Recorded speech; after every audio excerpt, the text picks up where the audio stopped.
Well, that was a tremendous honor. There's 2 tournaments, basically the 3 biggest junior tournaments in the world. It starts off with the World Junior Tournament, which is top 20-year-olds, and that's the premier event in all of junior hockey. And then next to that are the World Under-18 Championships and the Ivan Holinka Tournament. Basically what it is this is these players' NHL draft year. And primarily most of the players off this team that we're going to take over will be drafted in the NHL coming in June. And so to be chosen, I mean, it's a tremendous honor to be chosen by USA Hockey because they could choose anybody. I mean, anybody from NHL coaches to junior coaches to college coaches to youth coaches.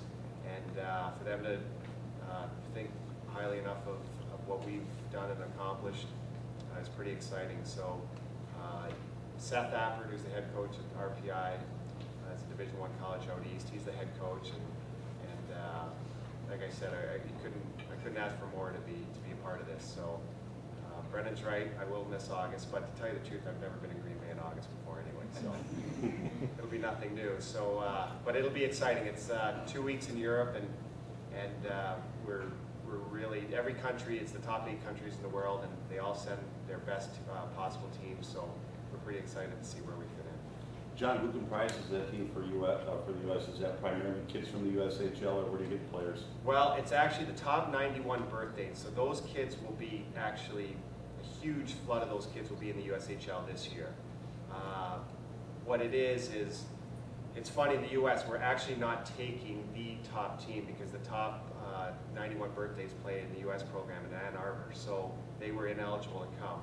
But what USA Hockey does is they have little festivals all over the country for the last 3 months, and each district takes their best players and then sends them to St. Cloud, Minnesota for a week. So each state has primarily picked their top players. They come to St. Cloud, and there's over a week, there's a camp, there's all sorts of games. USA Hockey puts on a phenomenal festival with coaches and teaching and games, and then Coach Appert and myself pick the team out of there.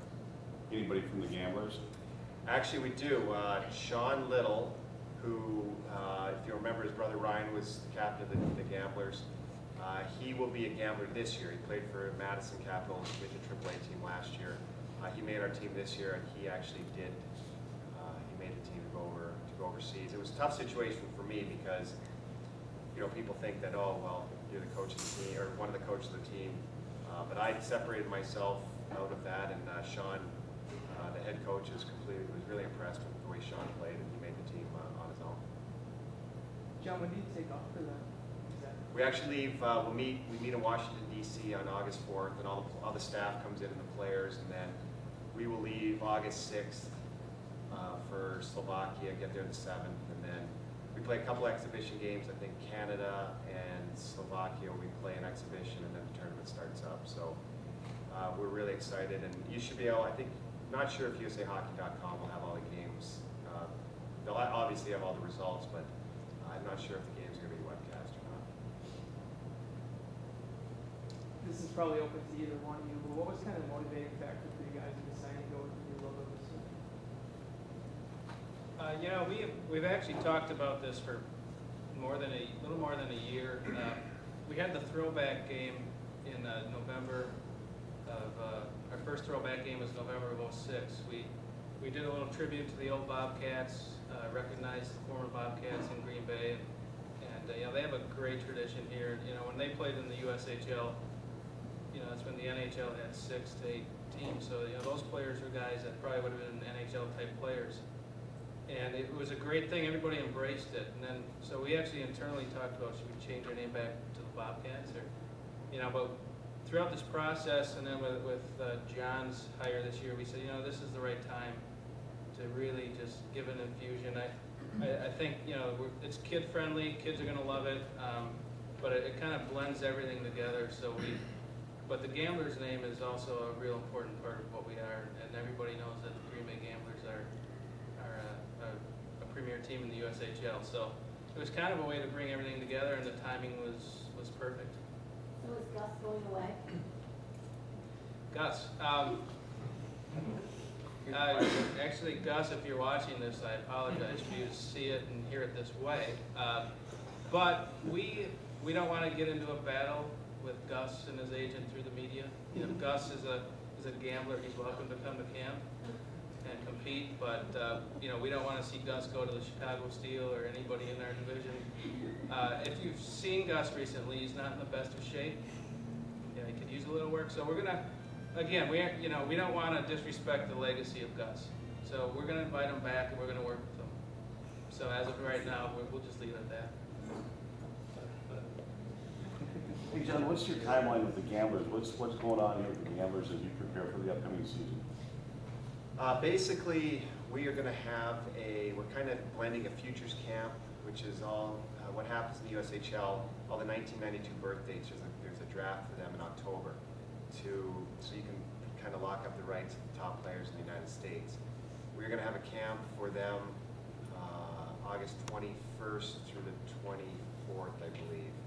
And we are going to have a camp for our team at that same time. So it's going to be kind of an off-ice conditioning. We're going to bring in all the players. We'll have a few extra guys that may not have been here, guys that we thought potentially could make our team at the end of August. And basically we'll finalize a complete 25-man roster on the 24th of August. And then the players will report mid-September. And then we go from there. We have 6 exhibition games. It'll take us right into the Fall Classic in Sioux City. And that's when we have to trim down to 23, and then we go from there.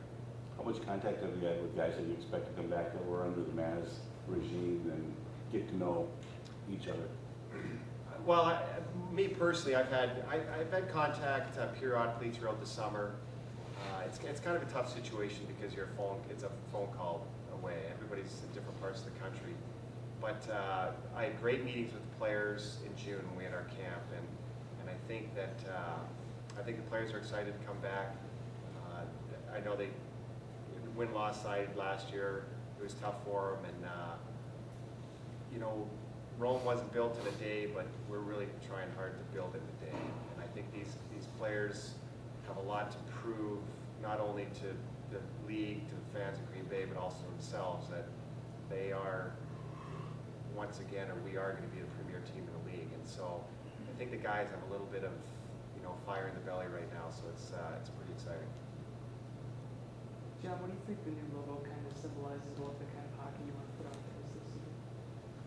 Well, I'll tell you, when I first saw the logo, I loved it. It's kind of, I guess the word swagger, it's kind of got this little attitude about it, especially, you know, with the Bobcat and the wing and the ace up the sleeve, and it's something that just says, hey, you know, we're here, it never count us out because, you know, we always may have an ace up our sleeve. And I kind of it just almost personifies the way our team will probably be built. And I thought it was, because it's funny, it was being generated before I'd come on board, and so it's kind of meshed together. So we're